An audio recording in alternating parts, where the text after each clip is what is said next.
Liam stood on the cool flagstones of the porch he had designed, the heavy oak door shutting with a definitive click that echoed in the sudden quiet of the evening. His brother-in-law, Marcus, thought he was throwing out a failed architect, a piece of social dead weight clinging to his sister's coattails. He didn't know he was barring the door to the man who owned the very ground half the city was built on, the man whose quiet decisions could make or break empires. Within 24 hours, that simple, arrogant act of shutting a door would cost Marcus everything he thought he had and everything he ever hoped to be. The click of the lock was not an ending. It was the turning of a key in a mechanism far larger and more devastating than he could possibly imagine. Before we dive into how this all unraveled, I'd love to know where you're all watching from tonight. It's amazing to see how far these stories travel. Drop your city or country in the comments below. And if you enjoy stories about quiet strength, hidden truths, and the moment justice is finally served, please take a moment to like this video and subscribe to the channel. It truly helps us create more content for you.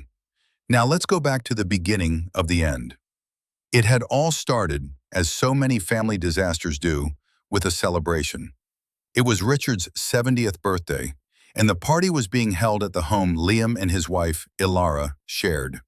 The house itself was a testament to Liam's true nature, though no one present seemed to understand its language. It was not a McMansion, bloated and ostentatious.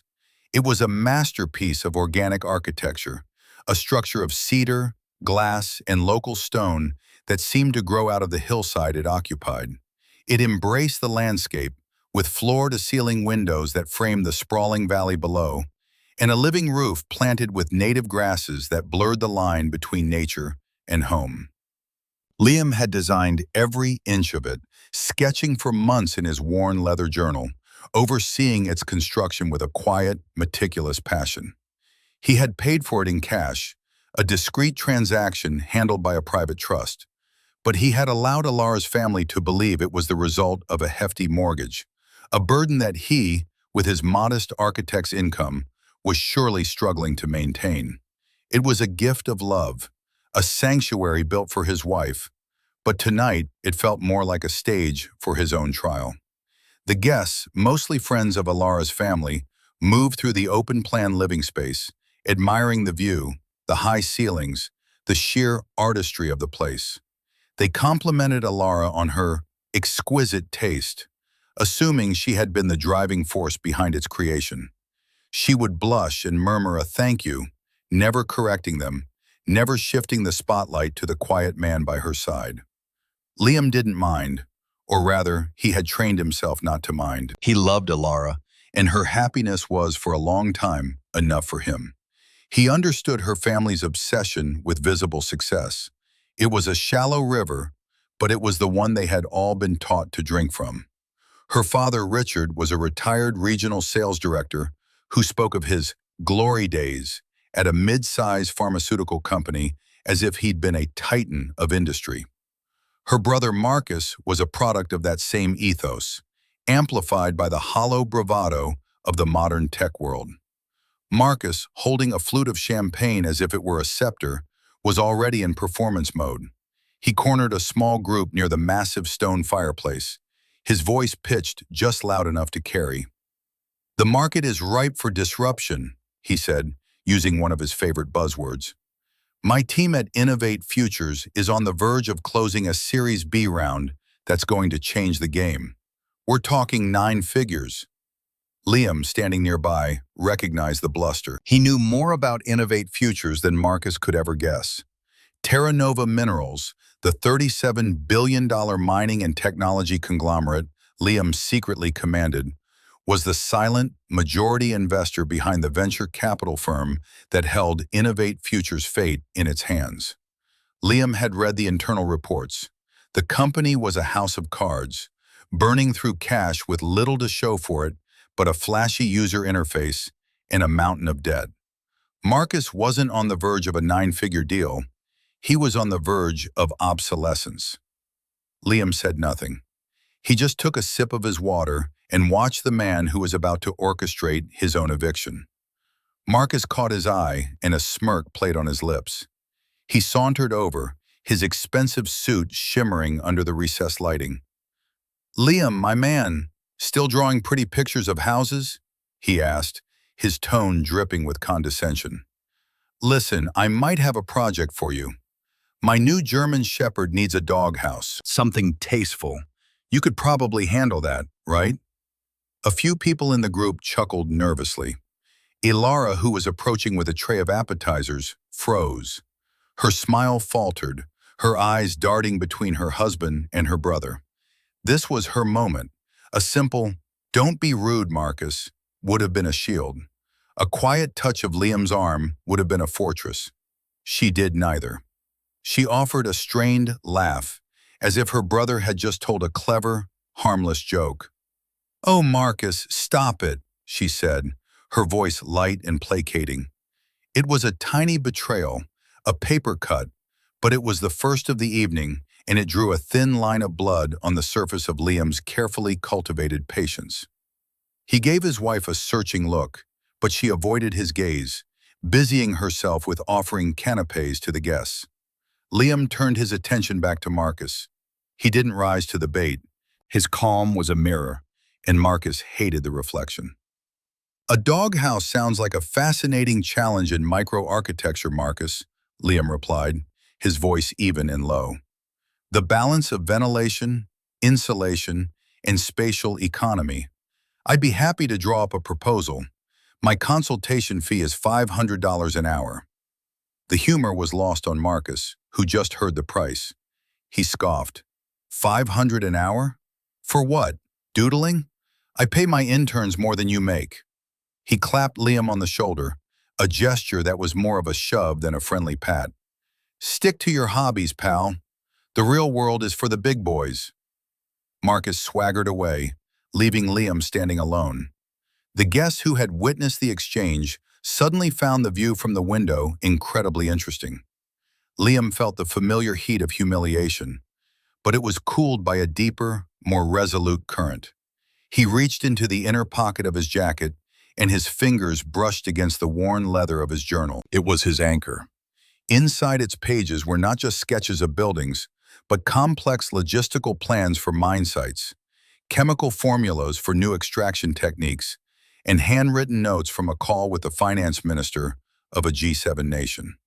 It was the repository of his real life, the one he kept hidden, waiting for the day Ilara would prove she didn't need the shield of his wealth to see the value of his character. He was beginning to fear that day would never come. The party wore on, a symphony of clinking glasses and hollow laughter. The house, his creation, felt alien to him. He had designed the acoustics of the main room to carry the warm murmur of conversation, but now it only seemed to amplify the grating sound of Marcus's voice. Liam watched his brother-in-law hold court, spinning tales of his imminent success. The centerpiece of his boasting was his car, a brand new silver Porsche he had leased, a detail he conveniently omitted. He made a grand show of dangling the keys. "You've got to feel the power, the precision," Marcus announced to a captive audience of Richard's old business cronies. He then gestured out the window towards the driveway, where his gleaming sports car was parked conspicuously next to Liam's. Liam drove a 5-year-old Volvo wagon. It was safe, reliable, and anonymous. To him, it was perfect. To Marcus, it was a symbol of everything he despised. "And then you've got that," Marcus said, pointing with his champagne flute, "the official car of sensible shoes and giving up on your dreams. Right, Liam?" All eyes turned to Liam, who had been quietly observing from the edge of the room. The silence stretched, thick with expectation. Ilara, standing next to her father, looked mortified. Her cheeks were flushed, and she stared at the floor, her hands twisting the stem of her wineglass. She was a statue of silent apology, offering no defense, only shared embarrassment. The humiliation was not just Liam's. She was letting everyone know it was hers as well. It was a deeper cut this time, closer to the bone. She was ashamed of him. Liam felt a cold clarity settle over him. The hurt was still there, a dull ache in his chest, but it was being overlaid by something else. Analysis. He was watching a system fail, a relationship algorithm returning a fatal error. He had input love, devotion, and a sanctuary of a home. The output was public shame and silent complicity. He walked calmly towards the group. He didn't look at Marcus. He looked at the men surrounding him, men from his father-in-law's generation. "It's a good car," Liam said, his voice devoid of any defensive quaver. "It has a 5-star safety rating. The side impact protection system is one of the best ever designed. I can fit all my survey equipment in the back, and I never have to worry about it starting in the morning." He paused, then added, "It's also paid for." The final 2 words hung in the air, a quiet grenade.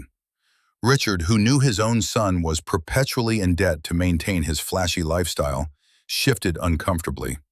Marcus's face tightened. He had expected Liam to be flustered, to make excuses. He didn't know how to respond to simple, unadorned fact. "Details, details," Marcus scoffed, waving a dismissive hand. "Life's too short to drive a beige box, Liam. You've got to live a little, something my sister is probably starting to realize." The jab was aimed directly at the heart of his marriage. It was a public questioning of Alara's happiness, a direct accusation that Liam was the source of its lack. Liam looked at his wife, giving her another chance, a silent plea for her to step forward. She met his gaze for a fraction of a second, her eyes filled with a miserable cocktail of guilt and frustration, before looking away again. She walked over to him, her movements stiff. She leaned in close, her voice a tense whisper meant only for him. "Liam, can you please just not?" she hissed. "He's just being Marcus. You know how he is. Why do you always have to rise to it? You're making everyone uncomfortable." The injustice of her words struck him with the force of a physical blow. He was the one being attacked, mocked, and belittled in his own home. Yet he was the one being chastised for making others uncomfortable. She wasn't his partner in that moment. She was her family's public relations manager, and he was the crisis she needed to contain. "I see," was all he said. He turned and walked away, needing air. He slid open the heavy glass door that led to the main terrace. The cool night air was a relief. The distant lights of the city twinkled in the valley below, a sea of possibilities. He had designed this terrace as a place of peace, a cantilevered deck that floated above the hillside, giving the impression of standing on the edge of the world. He walked to the far corner, away from the noise of the party, and leaned against the railing. He pulled the leather journal from his pocket. He didn't open it immediately. He just ran his thumb over the soft, worn cover. This journal had been his constant companion for 15 years. It had been with him in the dusty outback of Australia when he was personally surveying a potential lithium deposit. It had been on the table in a silent boardroom in Zurich as he negotiated the acquisition of a rival company. It had been in his lap on a private jet, flying over the Andes as he sketched out a plan to use mining profits to fund reforestation projects in the Amazon. And it had been with him on a park bench the day he met Alara. He had been sketching the facade of an old library, and she had stopped, curious. She'd loved his passion for form and light. She hadn't asked what he did for a living or how much money he made. They had talked for hours about art and history and the way a building can make you feel. He had fallen in love with that woman, the one who saw the world through a lens of beauty, not a balance sheet. Where had she gone? He opened the journal.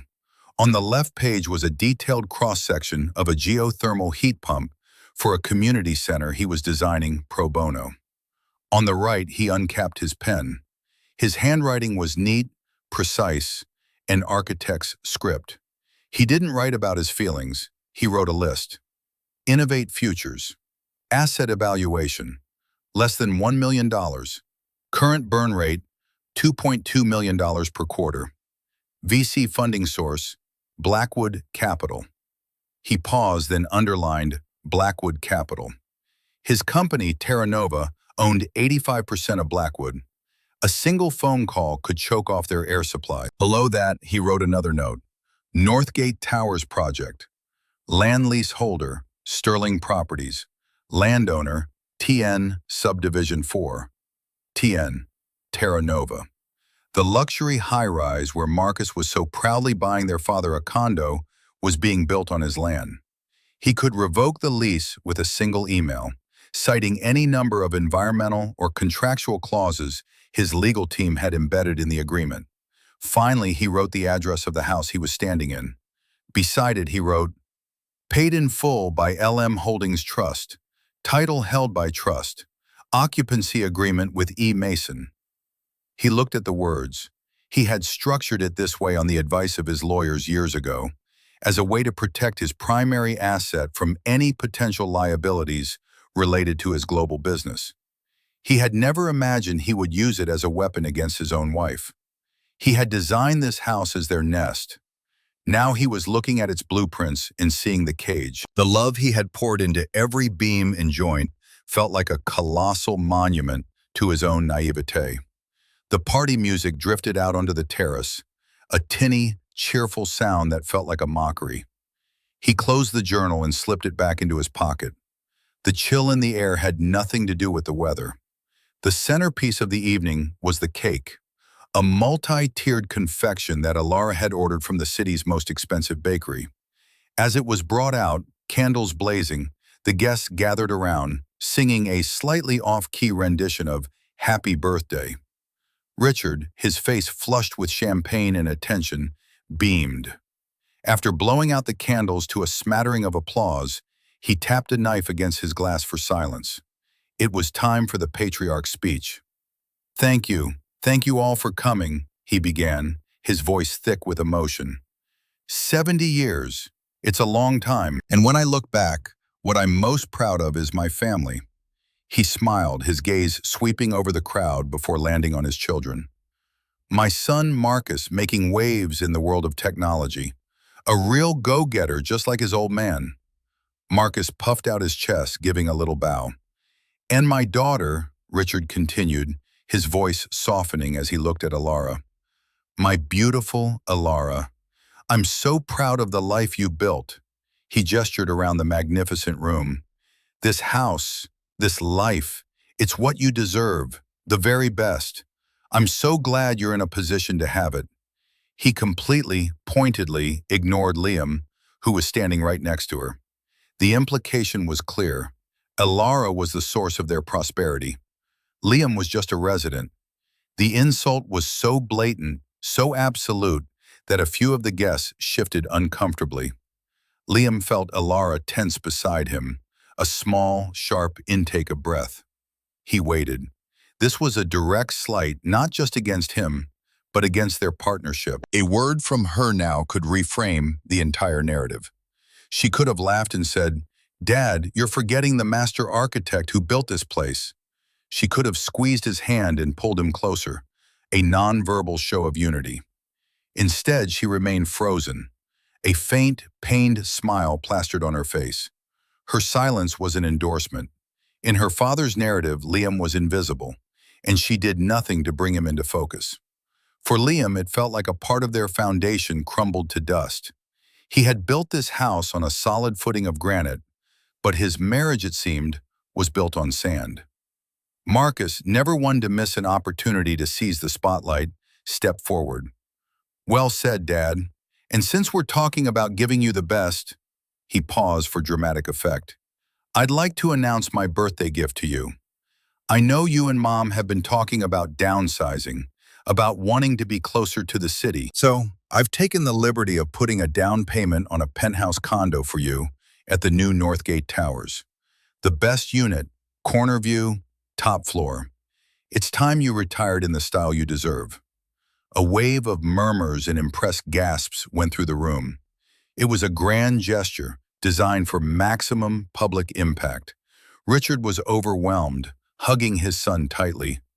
Marcus, my boy, I don't know what to say. Don't say anything, Dad. You deserve it, Marcus said, his eyes flicking over to Liam with a look of pure, unadulterated triumph. The message was unmistakable.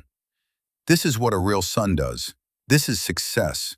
What have you ever done? Liam felt nothing but a profound, weary pity. He knew the Northgate Towers project was leveraged to the hilt. He knew the land it sat on was his.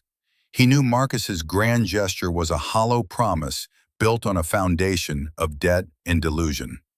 Later, as the party began to wind down, Liam retreated to his study. It was the one room in the house that was truly his. Bookshelves lined the walls, filled with volumes on structural engineering, art history, and geology. On one shelf, a row of prestigious architectural awards glinted in the lamplight. He had won them for various projects over the years, always under a pseudonym to protect his privacy. He ran a finger along the cool metal of one, a prize for a sustainable library he designed in Scandinavia. It felt like an artifact from another life. The door opened and Marcus swaggered in, a fresh glass of whiskey in his hand. He surveyed the room with a proprietary air. "Hiding out, are we? Can't handle the big leagues?" He noticed the awards. He picked one up, weighing it in his hand. "What are these anyway? Participation trophies for most creative use of macaroni?" He laughed, a short, ugly bark. "You have to understand, Liam, my sister is a thoroughbred. She needs to run. She can't be saddled to a cart horse." He placed the award back on the shelf with a dismissive clatter. "I'm the one who takes care of this family. I'm the one who provides. I'm the one who's securing my father's future. All you do is take up space in her life. You're a liability." Liam looked at the man before him, at the toxic cocktail of insecurity and arrogance swirling in his eyes. He felt a sudden, liberating detachment. The anger was fading, replaced by a surgeon's cold focus. He was no longer a participant in the drama. He was an observer, diagnosing a sickness. "You have no idea what you're talking about, Marcus," Liam said, his voice quiet but firm. "Oh, I think I do," Marcus sneered, stepping closer. "I know you're not good enough for her, and I think, deep down, she knows it too. She's just too nice to admit it." At that precise moment, the study door opened again, and Alara entered. She saw the two of them, the tension thick enough to taste. Marcus stood over Liam, aggressive and menacing. Liam was seated, his posture calm, but his eyes hard. "What's going on?" she asked, her voice trembling slightly. Marcus immediately softened his expression, turning to her with a look of feigned concern. "I was just having a man-to-man chat with Liam, Ellie, trying to make him understand a few things about responsibility." Ilara looked from her brother's smug face to her husband's stony one. Here it was again, the crossroads, the choice. She could have asked Marcus what right he had to lecture her husband. She could have told him to get out of their study. She could have stood beside Liam and faced him down. She took a deep breath and made her choice. "Liam," she said, her voice pleading, "can't you just try to get along with him? For me? It's Dad's birthday. Please don't ruin it." Ruin it. The words landed like stones. The confrontation, the insults, the relentless humiliation, none of that was ruining the night. Liam's refusal to absorb it all with a smile, that was the problem. His dignity was an inconvenience. It was the third cut of the night and the deepest yet. It severed something vital.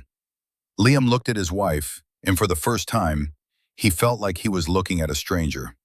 A beautiful, familiar stranger who had just revealed a cavernous emptiness where he once believed her loyalty resided. He had built her a fortress, and she was asking him to surrender it to the first barbarian who knocked on the gate. The argument, now a three-way conflict, spilled out of the study and into the main living area, where the last few guests were preparing to leave.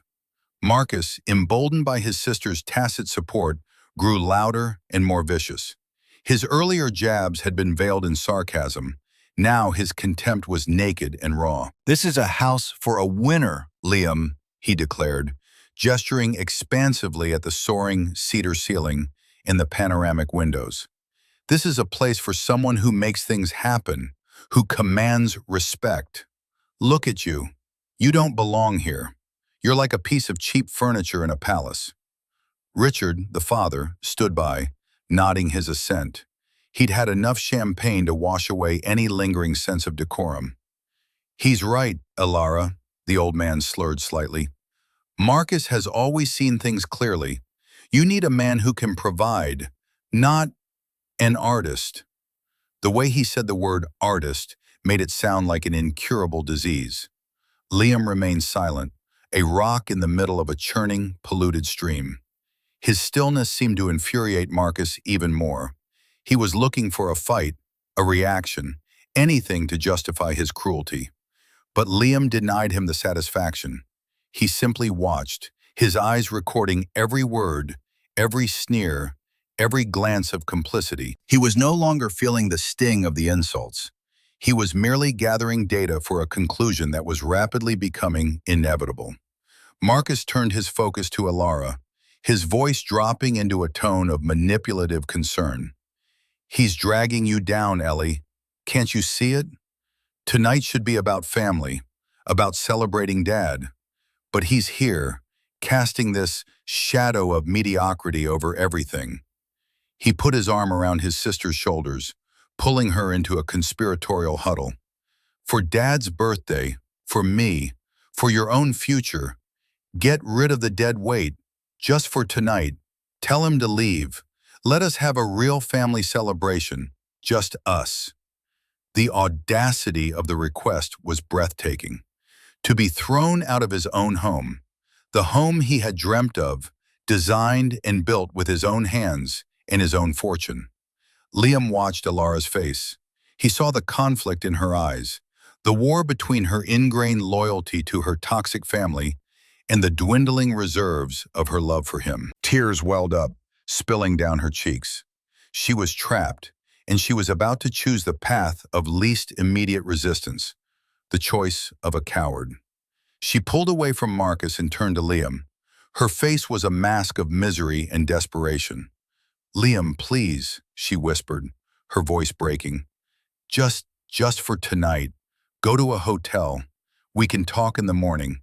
Please don't make this harder than it already is." Don't make this harder. The final, fatal phrase. She had recast his impending eviction as a favor he could do for her, a burden he could choose to lighten. The responsibility for the ugliness of the moment was being placed squarely on his shoulders. That was it, the breaking point, the last thread of hope that she might, when it truly mattered, choose him. It snapped. A profound, almost serene calm settled over Liam. The pain receded, replaced by an icy resolve. All the small cuts and deep wounds of the evening, and of the years leading up to it, coalesced into a single, hard point of certainty. He had his answer. He didn't argue. He didn't plead. He didn't rail against the injustice. To do so would be to grant them a power over his emotions they no longer deserved. He simply gave a small, almost imperceptible nod. He turned without a word and walked back into the study. They watched him go, a confused silence falling over them. Marcus looked triumphant. Ilara looked wretched. Richard just looked drunk. Liam's movements were deliberate, economical. He walked to the mahogany desk he had designed, its surface clean and uncluttered.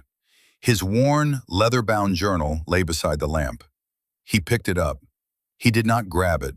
He held it with a sense of purpose. It was the only thing in the entire house he needed. Everything else was just wood and glass and stone.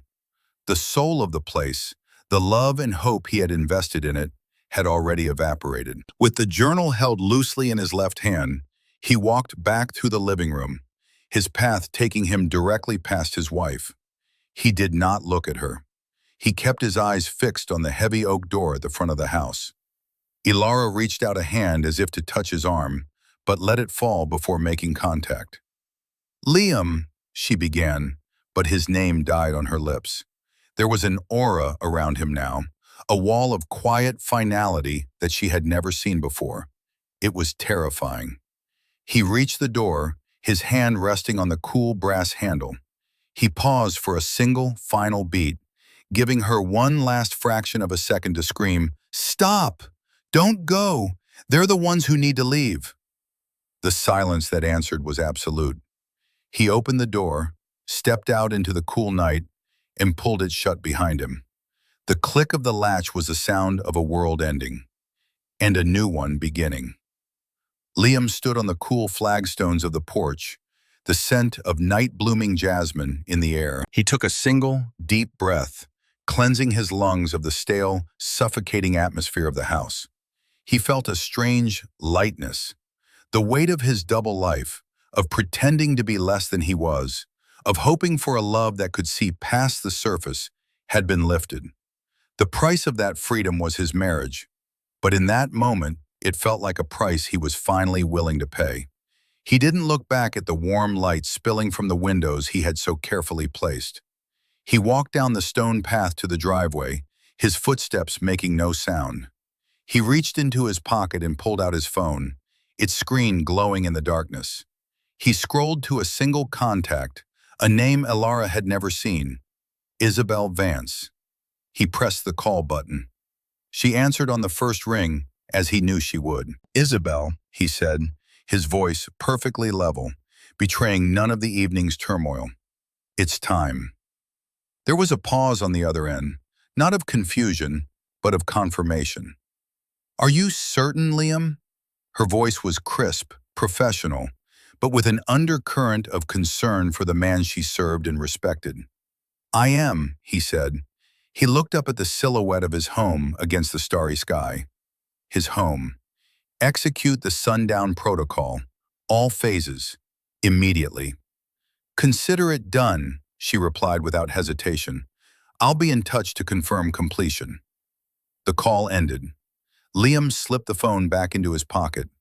The sundown protocol was a contingency plan they had developed years ago, a series of prearranged financial and legal maneuvers designed to be executed swiftly and decisively in the event of a catastrophic personal or corporate threat. It was a weapon of immense power, capable of dismantling companies, freezing assets, and rewriting ownership structures in a matter of hours. Liam had never imagined he would deploy it on his own family. Inside the house, Marcus was pouring another round of a very expensive, single malt scotch that Liam had been saving for a special occasion. He lifted his glass in a toast. "To family," he declared, his voice slurring slightly, "and to clearing the air. To a future free of baggage." Richard raised his glass in hearty agreement. Elara, however, did not. She had sunk onto one of the custom-made sofas, her body trembling. The triumphant glee on her brother's face was grotesque. The sight of her father, drunk and smug, was unbearable. The silence from the other side of the front door was a screaming accusation. Guilt, sharp and sickening, was churning in her stomach. She had done a monstrous thing. She had betrayed the kindest, most decent man she had ever known to appease the two most selfish men she knew. "He'll be back in the morning," she said more to herself than to them. "We'll talk it through. He'll understand." Marcus laughed. "Oh, he'll come crawling back. Where else is he going to go? He knows he hit the lottery with you. He's not going to give that up." Just then, Marcus's phone, lying on the polished concrete coffee table, buzzed aggressively. A notification lit up the screen. It was a stock alert from his trading app, the one he checked obsessively. He glanced at it, a frown creasing his brow. "That's weird," he muttered. He picked up the phone, his thumb swiping to open the app. His face went slack. The stock symbol for Innovate Futures, his company, was paired with a shocking number, -87%. A vertical red line plunged to the bottom of the graph. "What the hell?" he whispered. "This has to be a glitch." He refreshed the app. The number didn't change. A banner headline appeared at the top of his newsfeed. "Innovate Futures in freefall as majority investor Blackwood Capital abruptly pulls all funding." "No, no, no, no," Marcus stammered, his face paling. "That's impossible. Our Series B was a done deal. I was just talking to the guys at Blackwood yesterday." His phone began to ring, the name of his frantic CEO flashing on the screen. Before he could even answer it, His father's phone rang as well. Richard fumbled for it, squinting at the screen. It's the developer, Richard said, his voice confused. From the Northgate Towers. He answered, putting the call on speaker. A panicked voice filled the room. Mr. Henderson, I'm so sorry to call this late, but we have a catastrophic situation. The primary landowner, a company called Terra Nova, has just frozen our site access and revoked all lease agreements effective immediately. They're citing a dozen environmental covenant violations. The entire project is dead. The financing is gone. The building is not happening. I'm so sorry. The line went dead. Richard stared at his phone, his mouth agape. The dream of his penthouse, the symbol of his son's success, had vanished into thin air. Marcus was now white as a sheet, frantically texting, his hands shaking. My CEO says Blackwood just got acquired. Some massive conglomerate cleaned them out, fired the board, and their first act was to liquidate the Innovate Futures position. We're finished. The company is gone. It's all gone. Elara watched the chaos unfold, a cold dread seeping into her bones. This was too much, too fast, too specific. It wasn't a coincidence. It was a demolition, a controlled, precise, and utterly devastating demolition. And then her phone rang. The number was from her bank, the one that held the mortgage on the house. Her hand trembled as she answered. Mrs. Mason? A polite professional voice asked. Yes, she whispered. This is Sarah from the Private Wealth Division at First National Bank. I'm just calling to confirm that the outstanding mortgage on your property at 114 Willow Creek Lane has been paid in full this evening. Elara's heart leaped with a wild, confused hope. Paid in full? By who? The payment was made by the primary trustee, the woman explained. Furthermore, our legal department has just received an updated filing. As per the original terms of the LM Holdings Trust, which is the sole owner of the property, sole occupancy rights have been reassigned. The property is no longer in your name, Mrs. Mason. We've been instructed to inform you that an official notice of eviction is being couriered to you now. You have 24 hours to vacate the premises. The world tilted on its axis. Elara couldn't breathe. What trust? What are you talking about? LM Holdings? She repeated the name out loud. LM Holdings. LM. Liam Mason. She dropped the phone. It clattered onto the slate floor. She stared at the front door, her mind reeling, trying to connect the impossible dots. Liam's quiet calm, his final resolute departure, the systematic destruction of her brother's career and her father's dream in a matter of minutes. And now, the house, their home. It wasn't theirs at all. It was his. And she had just asked him to leave it. Panic, pure and absolute, seized her. Marcus was now on his knees, head in his hands, muttering about being ruined. Richard had collapsed into an armchair, clutching his chest, his face a ghastly shade of gray. The triumphant party had become awake. The air, once filled with arrogant laughter, was now thick with the ashes of their lives. And through it all, Elara could only think of Liam's eyes as he walked out. They weren't angry. They weren't hurt. They were just finished. The doorbell rang. The sound cut through the chaos in the room like a shard of ice. For a moment, no one moved. They were frozen in their personal hells, the shrill chime and intrusion from a world that was no longer theirs. Elara, moving like a sleepwalker, went to answer it. She clung to a desperate, foolish hope that it was Liam, that he had come back, that this was all some horrible, elaborate joke. It wasn't Liam. Standing on the porch was a woman who radiated a level of competence and authority that Elara had only ever seen in movies. She was in her early 40s, with sharp, intelligent eyes, her dark hair pulled back in a severe but elegant chignon. She wore a dark, impeccably tailored suit that probably cost more than Marcus's car. Flanking her, standing just off the porch, were two large men in dark suits, their posture relaxed but their eyes constantly scanning. They were not guests, they were security. "Ilara Mason?" the woman asked. Her voice was not unkind, but it was utterly devoid of warmth. It was the voice of someone who executed decisions, not made them. "Yes," Ilara whispered. "My name is Isabel Vance. I am the Chief Operating Officer of Terra Nova Minerals." She held out a hand, not for a handshake, but to offer a slim, black leather portfolio. "May we come in? There are a few matters we need to discuss."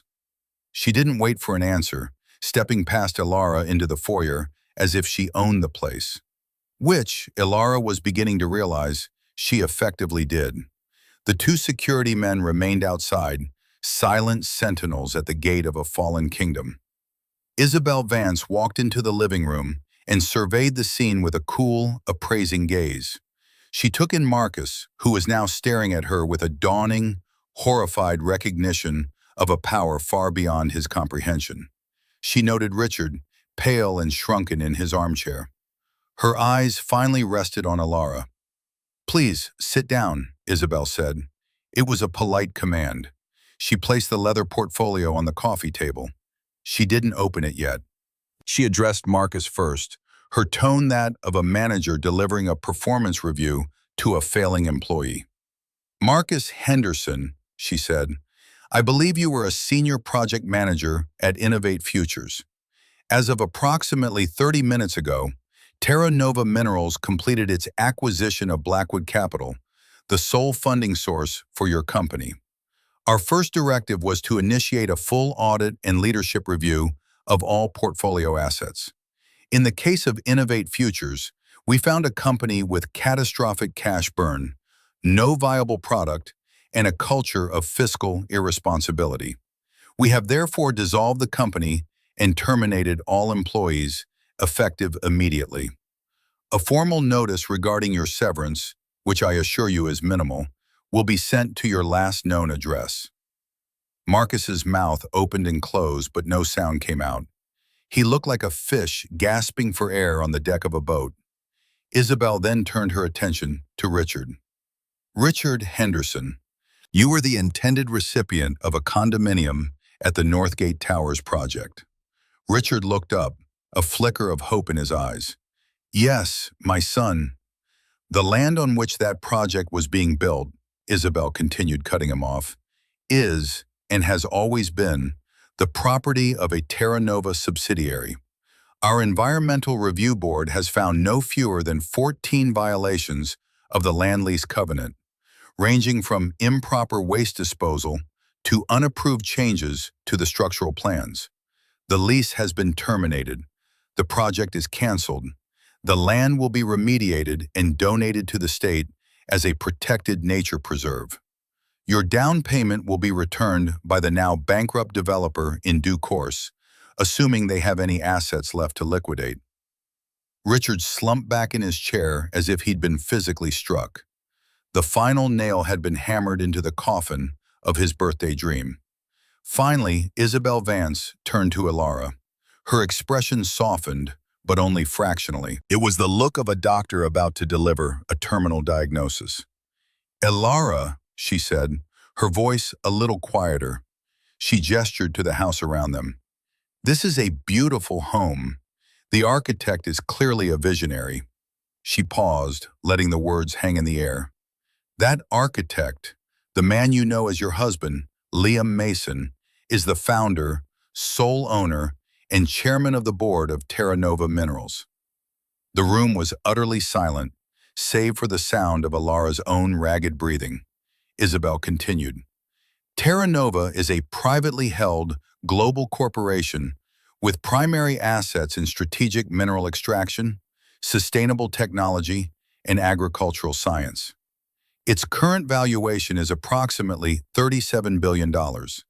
She finally opened the black portfolio. She slid a single, crisp document across the table toward Ilara. It was the deed to the house. The owner was listed not as Liam and Ilara Mason, but as the LM Holdings Trust. Below it, she placed another document. It was the official eviction notice Alara had been told about on the phone. Her name was printed on it in stark, black letters. Mr. Mason established this trust long before he met you, Isabel explained, her voice precise and methodical. He has always valued his privacy above all else. He built this house as a gift for you, a place where he believed he could live a normal life with a partner who valued him for the man he was, not for the wealth he possessed. It appears, she concluded, her eyes meeting Alara's, that he was mistaken in that belief. The world dissolved into a roaring in Alara's ears. $37 billion. The number was meaningless, impossible. It was an astronomical figure that her mind couldn't grasp. All she could see was Liam's face. Liam in his 5-year-old Volvo. Liam patiently enduring her brother's taunts. Liam being told his architectural awards were participation trophies. Liam sketching in his simple leather journal, which she now realized probably contained secrets that could move global markets. The full, crushing weight of her failure crashed down on her. The humiliation she had witnessed, the humiliation she had enabled, was not the mockery of a successful man towards a failure. It was the ignorant yapping of a stray dog at the feet of a sleeping lion, and she had sided with the dog. Marcus finally found his voice. It was a strangled, incredulous squawk. That's impossible. Liam?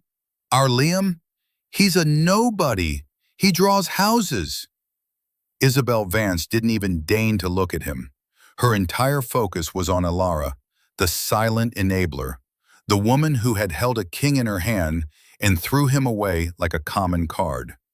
Richard, looking suddenly 100 years old, whispered, "A billionaire. My son-in-law." He looked at his own son, Marcus, the self-proclaimed big boy of the family, now kneeling on the floor amidst the wreckage of his pathetic career, and the terrible, ironic truth of the evening settled upon him. At that moment, the front door opened again. Liam walked in. The transformation was absolute. He was not the same man who had walked out less than an hour ago. He had changed out of his casual party clothes. He was now wearing a dark, custom-tailored suit that fit him with an understated perfection that screamed wealth far more loudly than Marcus's flashy attire ever could. His posture was the same, calm, centered, but the quiet humility was gone. In its place was an aura of immense, unshakable authority. He was no longer hiding. His eyes, which had been so full of pain and disappointment earlier, were now clear and cold as a winter sky. He looked past Marcus, who was staring at him with a look of abject terror. He looked past Richard, who seemed to be shrinking into his armchair. He looked directly at Alara. His expression wasn't angry. It was something far worse. It was profoundly, irrevocably sad. He walked into the center of the room, his expensive leather shoes making a soft, deliberate sound on the stone floor. Isabel Vance stood and gave a slight, respectful nod. "Mr. Mason." He acknowledged her with a glance, then his gaze returned to his wife. When he spoke, his voice was the same calm, measured tone he always used, but it carried a new weight, the gravity of his revealed truth. "I gave you every chance, Alara," he began, and the quiet words silenced all thought. "I built this house for us. I designed it to be our sanctuary from the world. A place where none of that," he gestured vaguely, indicating the entire universe of wealth and status that her family worshipped, was supposed to matter. He took a step closer. "Tonight I stood by while your brother insulted my work, calling my passion a hobby. I stood by while he mocked my car, the one I chose because it was safe and unassuming. I stood by while he questioned my character in front of our guests. I said nothing." He paused, letting the catalog of his silence hang in the air. "I stood by while your father gave a speech celebrating this house and attributed its existence to you, making me invisible in my own home. I said nothing." His eyes held hers, and she could not look away. She was pinned by the quiet force of his indictment. I stood in my own study while your brother called me a liability, a cart horse holding you back. And when you walked in, you didn't defend me. You defended him. You asked me not to cause a scene. The memory of her own words made her flinch. And then, he continued, his voice dropping even lower, becoming even more devastating in its quiet intensity. After all of that, you stood here, in this room, and you asked me to leave. You asked me to pack a bag and go to a hotel, to vacate my own home, to appease the ego of a man who has shown me nothing but contempt since the day we met. You chose them, Alara. You chose their petty, shallow world over me. He finally broke his gaze from hers and looked around the room, at the life he had so carefully constructed. This was all a test. I just didn't realize I was the only one taking it. I wanted a partner who loved Liam the architect, not Liam, the CEO of Terra Nova. I needed to know that my worth to you wasn't tied to my net worth. Tonight, you gave me the answer. Marcus, his brain finally rebooting from the series of catastrophic shocks, scrambled to his feet. The terror had been replaced by the desperate, craven energy of a sycophant. He rushed towards Liam, his hands outstretched, a grotesque, pleading smile on his face. Liam, buddy, man, a billionaire, a $37 billion billionaire. He laughed, a high-pitched, hysterical sound. This is incredible. Man, I was just joking around tonight. You know how I am, just busting your chops. It's what brothers do. He tried to clap Liam on the shoulder, the same dismissive gesture he had used earlier. But this time, one of the security guards who had entered with Liam stepped forward, silently and implacably blocking his path. Marcus's hand fell limply to his side. We have to celebrate. We can get Innovate Futures back up and running. With your backing, we could be huge. You have to let me in on it, man. I'm family. Liam didn't even look at him. He treated him as if he were a piece of furniture, an irrelevant obstacle in the room. He continued to speak only to Alara, his voice cutting through Marcus's pathetic groveling. The house is yours to live in for the next 6 months, Liam stated, his tone now shifting to the cold, impersonal finality of a legal declaration. The trust will cover all expenses. It is more than enough time for you to find a new place to live and arrange your affairs. He paused and delivered the final blow. My lawyers will be in touch with yours tomorrow to begin the divorce proceedings. Divorce. The word struck Ilara with the force of a physical impact. It was real. This wasn't a fight. It wasn't a dramatic gesture. It was an ending. A clean, quiet, and absolute amputation. Sobs, thick and ragged, finally broke from her. Liam, no, please, she cried, stumbling towards him. Please don't do this. I love you. I know I do.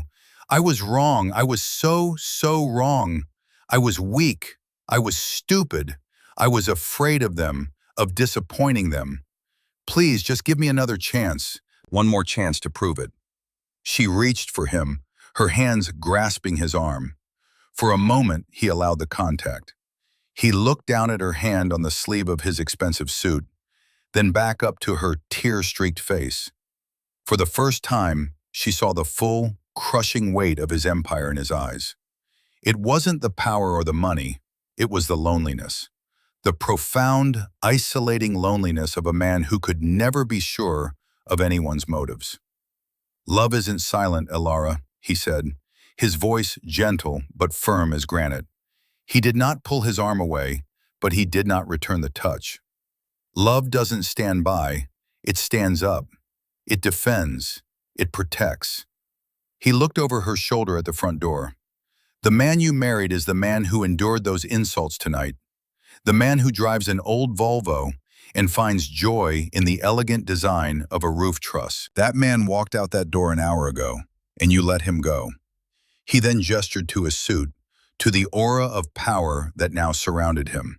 This is just my job. It's a set of responsibilities. It's not who I am.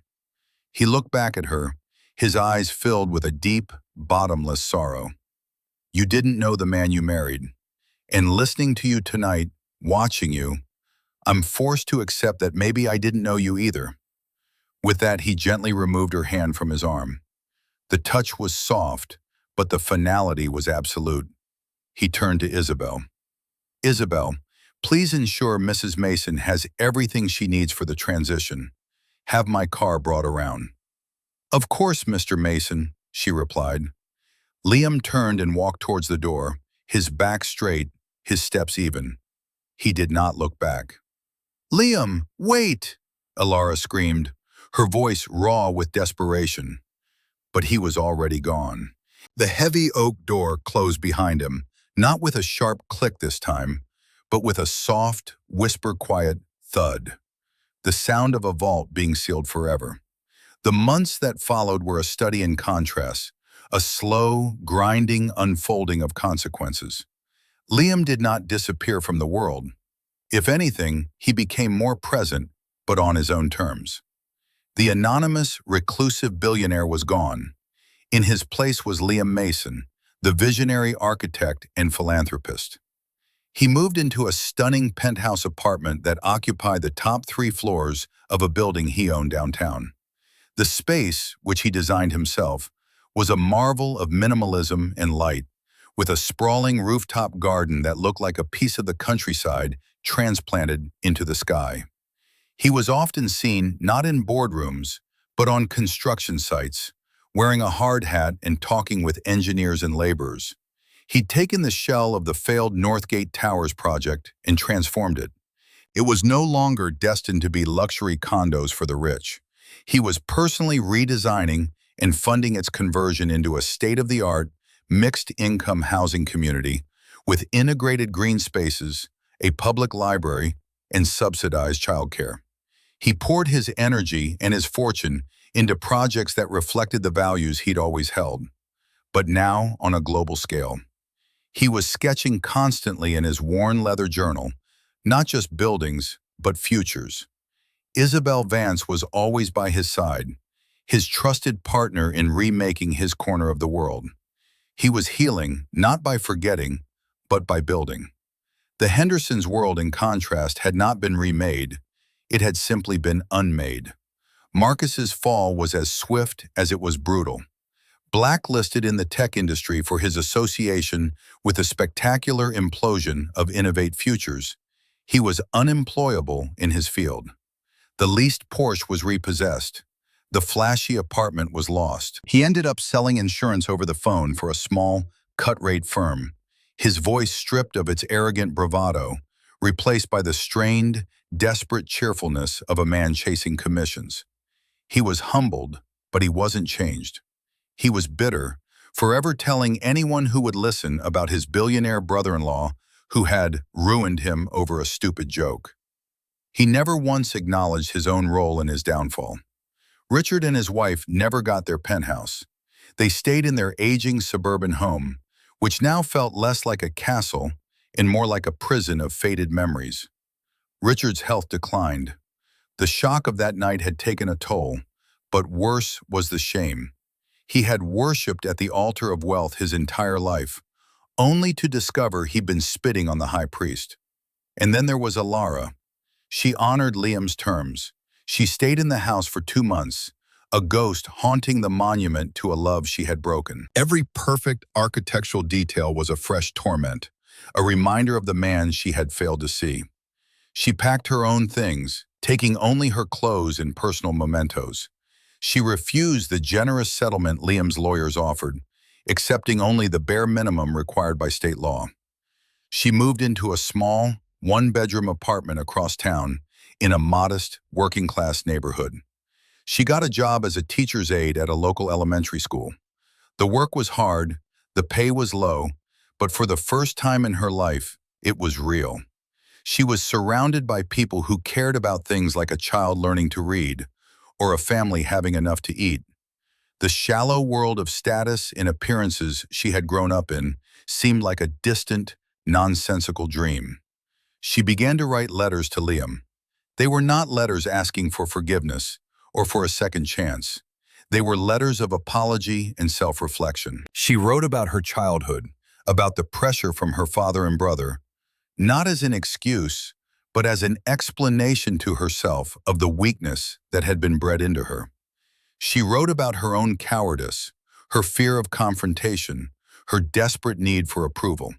She wrote about the moment she asked him to leave, dissecting her own failure with a brutal, unflinching honesty. She never expected a reply. The letters were her penance, her attempt to understand the person she had been so she could become someone better. She sent one every week, mailing them to the official address of the Terra Nova headquarters. One evening, 6 months after the party, Liam was standing on his terrace, looking out at the city lights. He was holding his journal, but he wasn't sketching. Isabel brought him a cup of tea the way he liked it. "The weekly letter arrived," she said softly, holding out a simple, cream-colored envelope. Her tone was neutral, but he knew she had her own opinions on the matter. He took it from her. It was the 24th one. He had read every single one that came before it. He opened it and read the familiar, neat handwriting. This one was different. It wasn't about the past. It was about her present. She wrote about a little boy in her class named Leo who was struggling with his letters, and the small, quiet joy she felt when he finally wrote his own name for the first time. She wrote about the kindness of her neighbors. She wrote about finding a sense of self that wasn't reflected in a bank statement or a brand name. At the end of the letter, she had written one final paragraph. "I know I have no right to ask you for anything," it read, "but I hope you are happy, Liam. I hope you are building beautiful things, and I hope one day you find a woman who is strong enough to deserve the sanctuary you build for her. I am trying every day to become that woman, not for you, but for me." Liam folded the letter and put it in his pocket. He looked out at the vast, glittering expanse of the city he was helping to reshape. The ache in his chest, the phantom limb of his lost love, was still there. It had faded from a raw wound to a dull, persistent ache. He thought of the woman who had loved his sketches on a park bench. He thought of the woman who had cried and asked him to leave his own home. And he thought of the woman who wrote these letters, the one who was finding her own strength in the quiet corners of the world. Were they all the same person? Isabel watched him, her expression unreadable. "What are you going to do, Liam?" she finally asked, the question gentle. He was silent for a long time, the city lights reflected in his thoughtful eyes. He did not know the answer. Forgiveness felt like a distant country he wasn't yet ready to visit. But for the first time in a long time, he didn't immediately dismiss the idea of one day buying a ticket. The door to his heart was still closed. The deadbolt was still thrown. But he thought, just perhaps, it was no longer locked. The future was an unsketched blueprint, waiting for a brave hand to draw the first line. True wealth is not found in a bank account or a stock portfolio.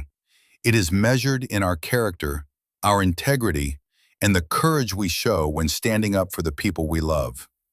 Ilara learned this lesson in the most painful way possible. But in losing everything she thought she wanted, she started to find who she was truly meant to be. What do you think Liam should do? Does true redemption earn a second chance? Or are some betrayals too deep to ever heal? I'd love to read your thoughts in the comments below. Thank you so much for joining us for this story. If you found it meaningful, please don't forget to like and subscribe, and we'll see you in the next one.